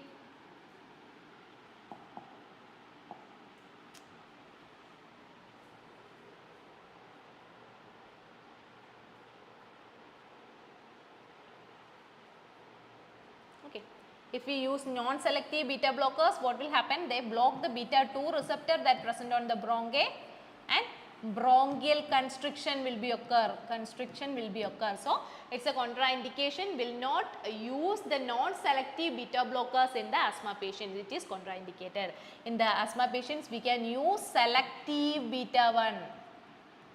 Selective beta 1 blockers like atenolol, metoprolol. This kind of drugs we can use for the asthma patients. Okay. That is an important point to remember from the Beta blockers, the contraindicated in asthma, then effective in all grade of hypertension, selective beta 1 blockers, atenolol, metoprolol and esmolol, non-selective beta blockers, propranolol, timolol, that is contraindicated in asthma patients. Then non-selective act on the both kidneys and NS. Okay. Then alpha plus beta blockers we have, that's kind of carvedilol, and the hypertension in special condition like pheochromocytoma, clonidine withdrawal symptoms and cheese reaction, this kind of this condition we can use alpha plus beta blockers. Okay. Then carvedilol is one of the example for alpha plus beta blockers. Mainly we use for pheochromocytoma, clonidine withdrawal and cheese reaction. Did you heard about cheese reaction? Cheese reaction is one of the food drug interaction. If we take the cheese like tyramine rich food along with the MAO inhibitors, MAO enzyme inhibitors plus tyramine rich food, what will happen? The tyramine degradation will be inhibited and the tyramine will accumulate in our body, that will lead to severe hypertensive crisis, that is cheese reaction. Okay. The tyramine is one of the content that rich in cheese. If we take cheese along with the MAO inhibitors, monoamine oxidase enzyme inhibitors, we take together, what will happen? That's lead to severe hypertension or hypertension crisis will be occur. So we can choose these alpha and beta blockers for the management of cheese reaction. Then central sympatholytics like clonidine and methyl dopa like drugs we can use. The same mechanism already we discussed. The clonidine, it is high intrinsic activity at the alpha 2 receptor, that means the presynaptic alpha 2 receptor agonist. Agonist means that will control the further release of noradrenaline from the storage vesicle. Okay. Both the drugs will show the same mechanism, the clonidine and methyl dopa. If the methyl dopa is a prodrug, if we take the methyl dopa, that will converted into alpha methyl noradrenaline. It acts as a false neurotransmitter. They will stimulate the alpha receptor present on the presynaptic neuron. Okay, that will act on the presynaptic neuron. Then they decrease the central sympathetic outflow. That means they control the norepinephrine release into the synaptic cleft. Then they will decrease the heart rate and decrease the peripheral vascular resistance. And also they will decrease the BP. Okay, the clonidine and methyl dopa both will produce the same mechanism. Okay, this is about the centrally acting drugs. Then some ganglionic blockers we have guanethidine. The guanethidine and the guanethidine, it's one of the centrally acting adrenergic. Okay, that's a ganglionic blockers. They will control the release of norepinephrine from the storage vesicle. Then adrenergic neuronal blocker, another reserpine. They will block the VMAT. VMAT is a vesicular monoamine transporter. They will act as a door from the storage vesicle of norepinephrine. If we use the reserpine, that will block the VMAT and control the release of norepinephrine. Okay. Then the same mechanism will occur by the ganglionic blocker. They will control guanethidine, that decrease the release of norepinephrine from the sympathetic ganglia. Okay. Then vasodilators. Hydrolysine we can use, it acts as a vasodilator. Then there is a severe ADR will be occur. What is ADR? Systemic lupus erythematosus, SLE. SLE is the main one of the ADR produced by the hydrolysine. Hydrolysine is a vasodilator. Then it will produce a vasodilation and reduce the BP. Okay. SLE, systemic lupus erythematosus, and reflex tachycardia, both are the main ADR of hydrolysine. Okay. Then minoxidil and diazoxide. Minoxidil and diazoxide are the another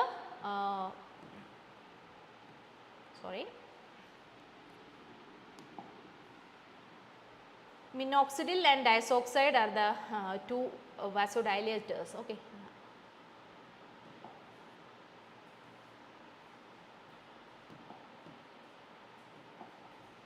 Minoxidil and disoxide, it's arteriolar vasodilators. Minoxidil we can take as oral route. Another off-label use that promote the hair growth, enhancing the microcirculation in the hair follicle. So, we can use for the hypertrichosis, that means for the management of alopecia. Okay, minoxidil we take orally, but in case of alopecia we can take topically. Then disoxide is another vasodilator, we can, or arteriolar dilator we can take as IV. Okay. Then another drug is sodium nitroprusside. Sodium nitroprusside is another vasodilator that will also produce vasodilation by releasing the nitric oxide. By releasing the nitric oxide on the blood vessels, and they will produce a vasodilation. Okay, these are the antihypertensive drugs we use for the management of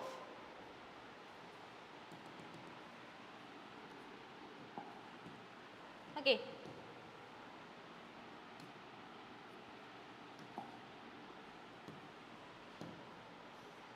Okay, these are the main hypertensive drugs we use for the management of hypertension. Sodium nitroprusside act as a vasodilator. Minoxidil and disoxide we can use as a arteriolar dilator. Then hydralazine is it is also used as a vasodilator, which will produce a vasodilation, and the ADR is main, that's a systemic lupus erythematosus and reflex tachycardia also both ADR for the hydralazine. Then we have the ganglionic blocker guanethidine that will control the release of norepinephrine from the storage vesicle. So, we can use for the management of hypertension. Then adrenergic neuronal blocker reserpine we can use.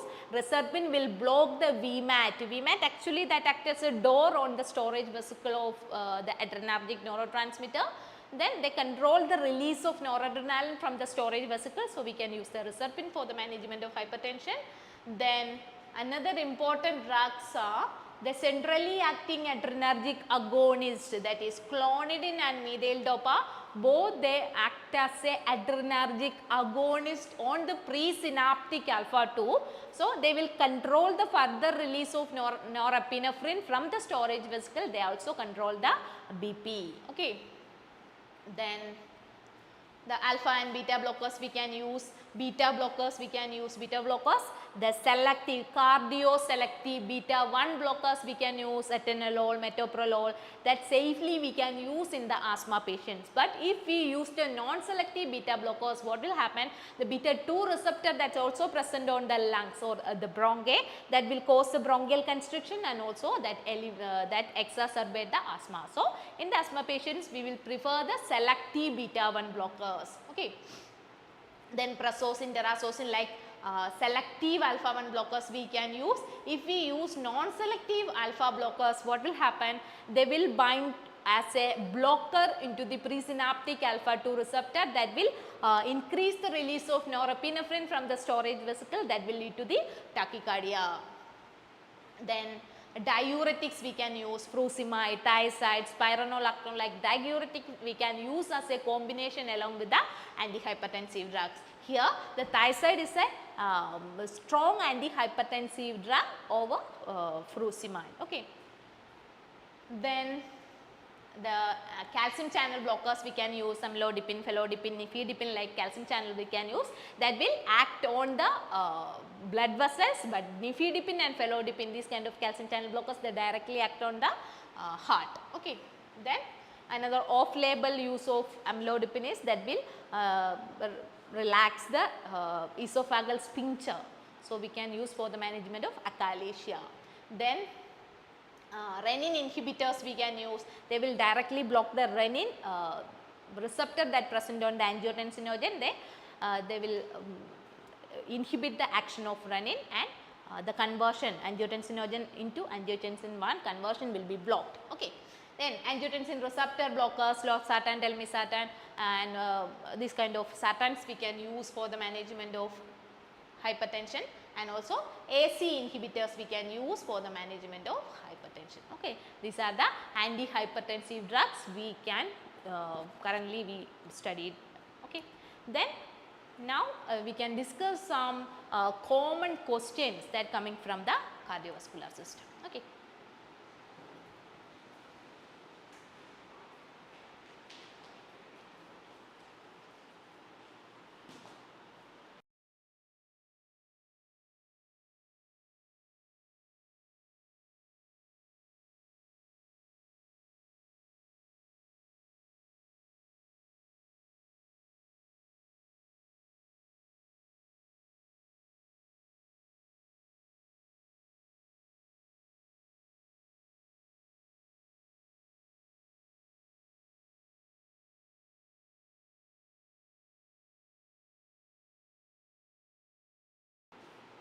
Okay.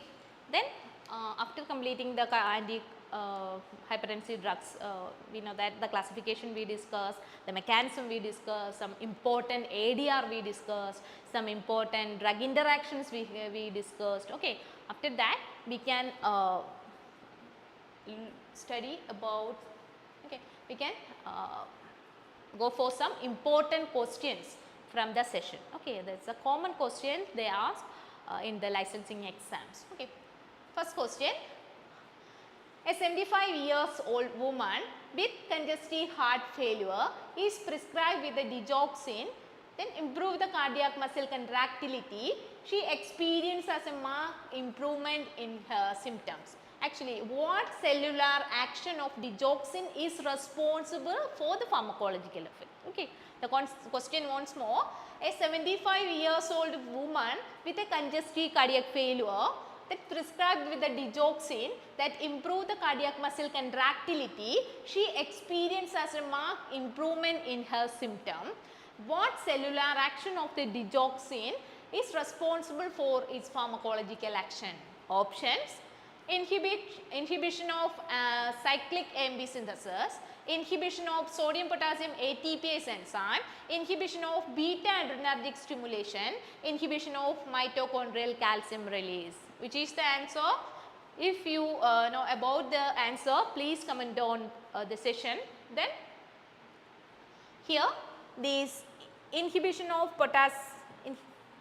inhibition of sodium potassium ATPase enzyme, that's a main mechanism of action of digoxin. Okay, because we know that digoxin is a cardiotonic we use as for the management of congestive cardiac failure. If we use the digoxin, that will block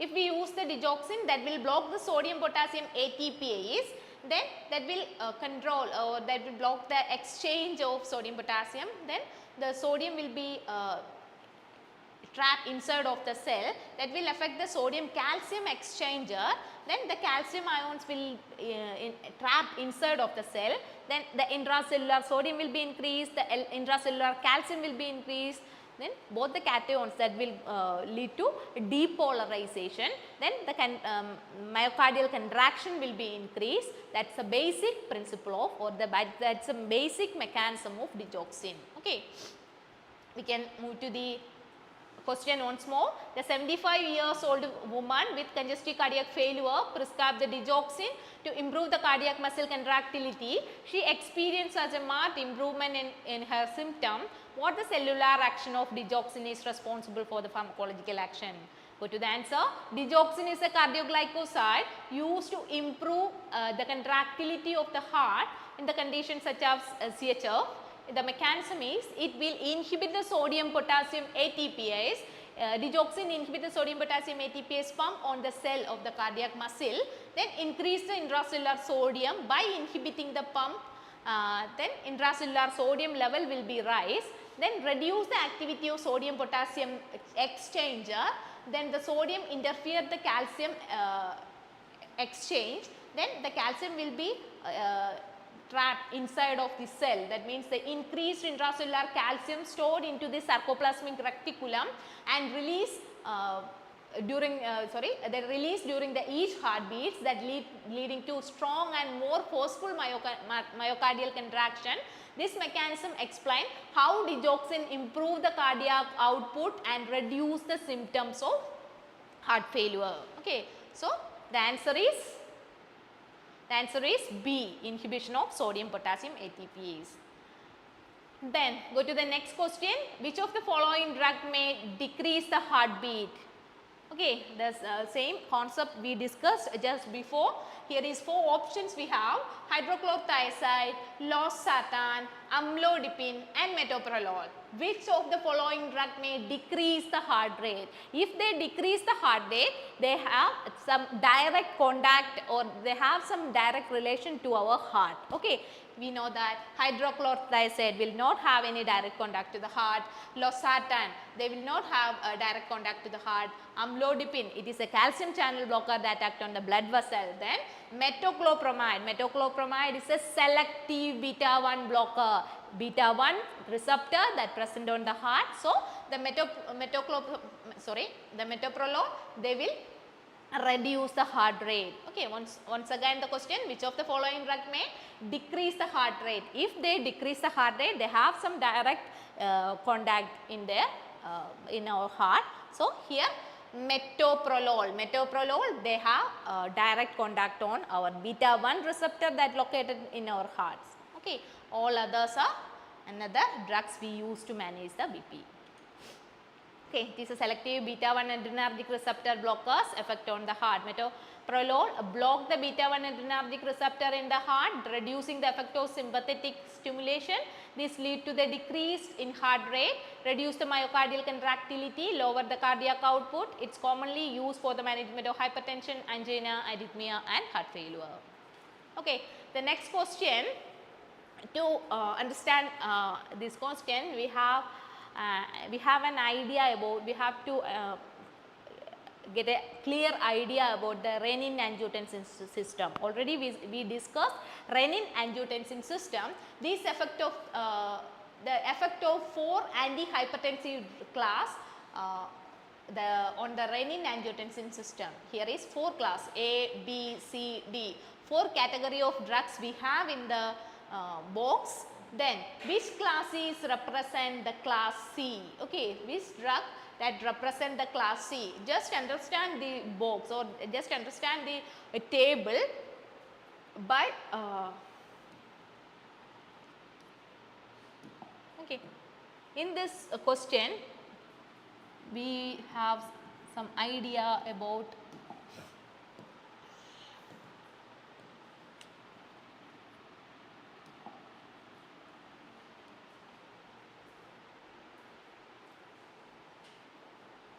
okay, in this question we know that the renin concentration will be decreased, angiotensin concentration will be decreased, angiotensin 1 will be decreased, angiotensin 2 will be decreased, then angiotensin receptor there is no effect. Then we can identify that if there is a direct renin inhibitor, what will happen? The direct renin inhibitor aliskiren can directly inhibit the renin. So the renin concentration will be reduced, the angiotensinogen 1 will be reduced and angiotensin 2 will be reduced. So the A is direct renin inhibitor aliskiren. Then the B, if there is, we use the angiotensin converting enzyme inhibitor, what will happen?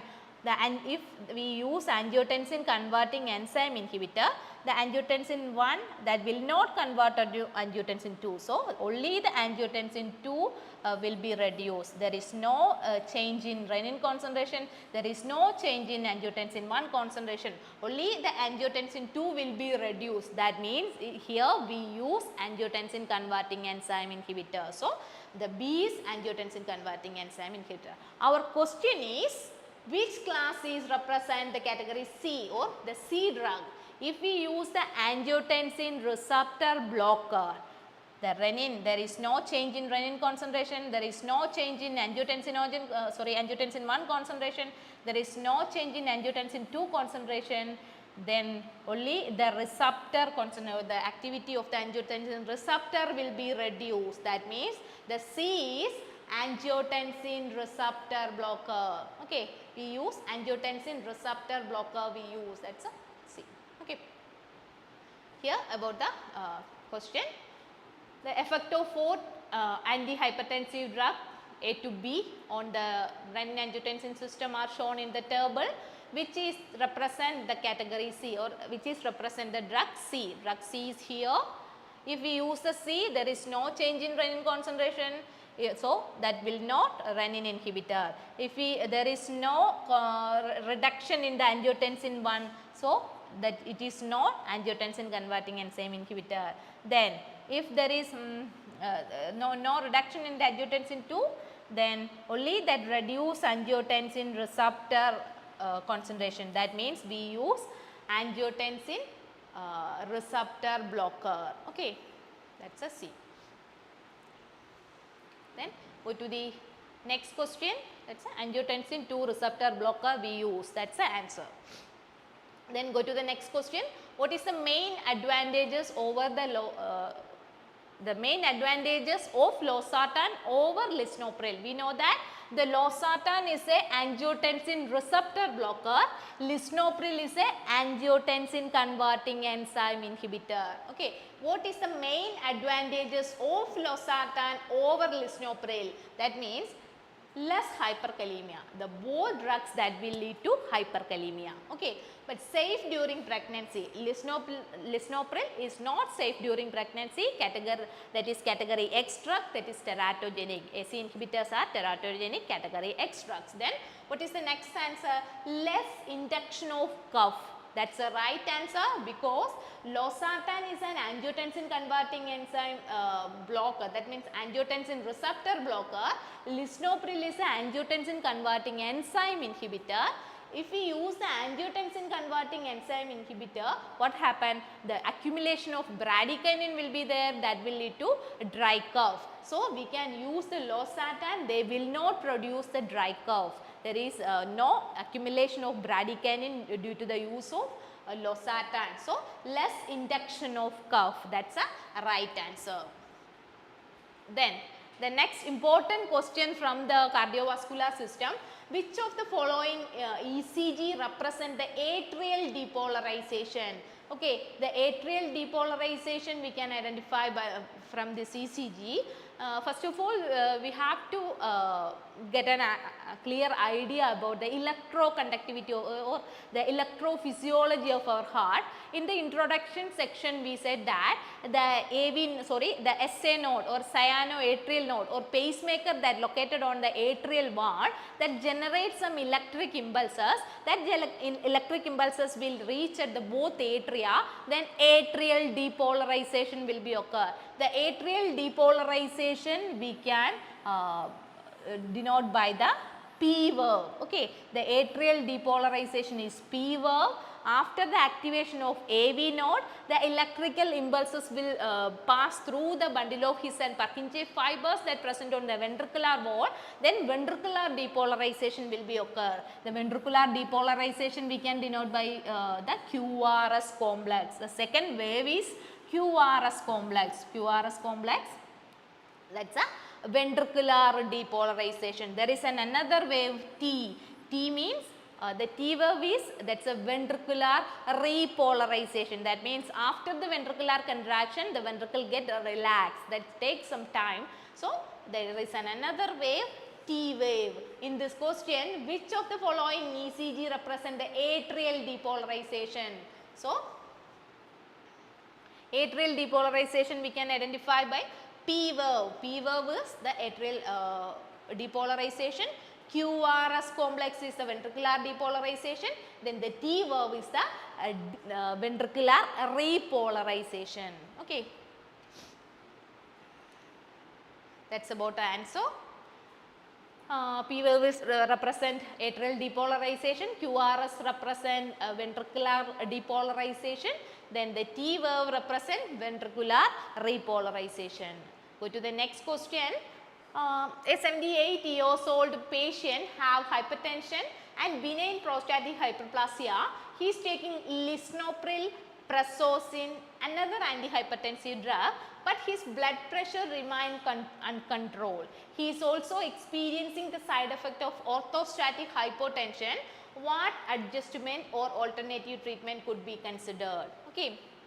Then in this case, we know that lisinopril is an AC inhibitor. Prazosin is an alpha blocker, a selective alpha blocker. Okay, prazosin is a selective alpha blocker. I already discussed in the theory part, the prazosin will produce the first dose hypotension. Okay, prazosin is a common ADR that will produce the first dose hypotension is a common ADR. So, what we can do? We can discontinue the prazosin and change to alfuzosin. Alfuzosin is another alpha 1 blocker. They will not produce the hypotension. Okay, the postural hypotension will they act without postural hypotension. So, we can discontinue the prazosin and change to alfuzosin. Okay, that's the answer. Prazosin is an alpha blocker that cause orthostatic hypotension, which is likely contributing to the patient's symptoms, and switch to the alfuzosin. It's another alpha blocker, but with a more selective action on the prostate, may help to the benign prostatic hyperplasia without worsening orthostatic hypotension. That's the answer. Then go to the next question. It's a final question we have to discuss. A 76 years old male patient with a history of hypertension, hyperlipidemia, coronary artery disease, and he was a heavy smoker present with the palpitation. Heart rate is 177 beats per minute. He is currently on aspirin, clopidogrel, carvedilol, valsartan and atorvastatin. He is diagnosed with atrial fibrillation. What is the patient's chart-SWOT score? It's a common question for the licensing exams. The chart-SWOT score means that's a score, or that's a scale we use to analyze the risk of atrial fibrillation or the stroke. Okay, the chart-SWOT score or the chart-SWOT scale we use to assess the risk of the stroke in the serious patient or the cardiovascular patient. So, here we can see the chart-SWOTs: C for CHF, H for hypertension, A for age. Age we consider in two conditions.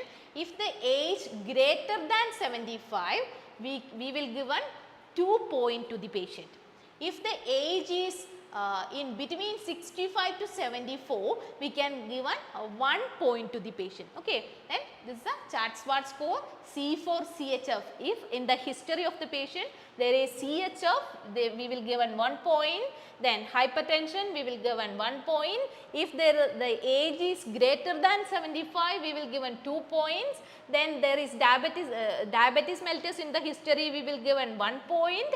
Then if there is a stroke history or thromboembolic history, we will give 2 points. Then vascular disease, we will give 1 point.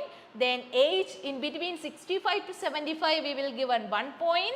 Then if the sex category, if the female, we will give 1 point. If there is male, we will give 0 points. Okay. First of all, understand this chart and just carefully read the condition of the patient. Here is a 67 years old patient. 67 means above or greater than 75 years old. So, we will give 2 points. Then the patient history of hypertension. If there is hypertension, we will give 1 point. Then hyperlipidemia and coronary artery disease. If there is a vascular disease, we will give 1 point. Then he was a heavy smoker and palpitation will be there, increased heart rate will be there, drugs will be there. Okay. Then we consider this much. Okay. 2 points for the age, because it greater than 75, we will give 2 points. Then if there is hypertension, we will give 1 point. If there is vascular disease, we will give 1 point. Then total 4 points is the chart-SWOT score of the patient. So, we can select the 4. Okay. That's about the question. Okay. Then our cardiovascular system is over here. I hope you understood the session. First of all, we have to get a clear idea about the theory part. After that, we can work out the question session. Okay. Then if you have any doubts, you can post as a comment in the below. Then thank you for all.